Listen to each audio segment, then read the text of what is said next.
খুলনার রূপসা সেতুর পিলারে ধাক্কা লেগে ড্যাপসার বোঝাই একটি কার্গো জাহাজ ডুবির ঘটনা ঘটেছে। এই ঘটনায় জাহাজের 2 জন এখনও নিখোঁজ রয়েছেন।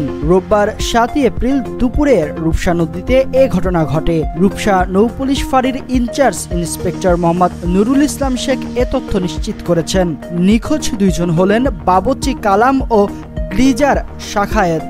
খবর পেয়ে নৌ পুলিশ, রূপসা থানা পুলিশ ও কোস্ট গার্ডের পৃথক 3টি টিম নৌযান নিয়ে রূপসা নদীতে তল্লাশি অভিযান শুরু করেছে। নদীতে জোয়ার থাকায় ডুবে যাওয়া কার্গো জাহাজটির অবস্থান শনাক্ত করা যায়নি। এছাড়া তল্লাশি চালিয়ে নিখোঁজ 2 জনের সন্ধান এখনও মেলেনি। স্থানীয় প্রত্যক্ষদর্শী মোহাম্মদ হাসান বলেন, দুপুর 12টার দিকে নদীর পাশে আমি বসেছিলাম। এ সময় হঠাৎ করে দেখি একটি জাহাজ রূপসা রেল সেতুর পিলারের সাথে ধাক্কা লেগে ডুবে যায়। কিছু মানুষ সাঁতরে উপরে উঠলেও শুনেছি 2 জন এখনও নিখোঁজ রয়েছেন।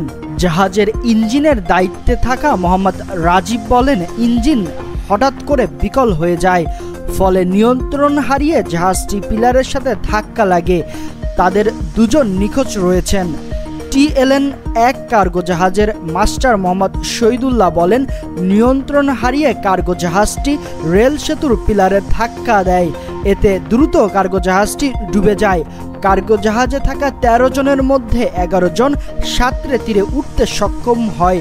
কার্গোর বাবুর্চি কালাম ও গ্লিজার শাখায়েত এখনও নিখোঁজ।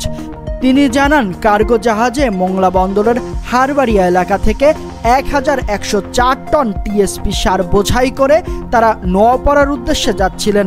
পথিমধ্যে রেল সেতুর পিলারে ধাক্কা লেগে এ দুর্ঘটনা ঘটেছে। উল্লেখ্য যে বিরূপ আবহাওয়া, বৃষ্টি ও জোয়ারের কারণে উদ্ধার তৎপরতা অনেকটাই ব্যাহত হচ্ছে।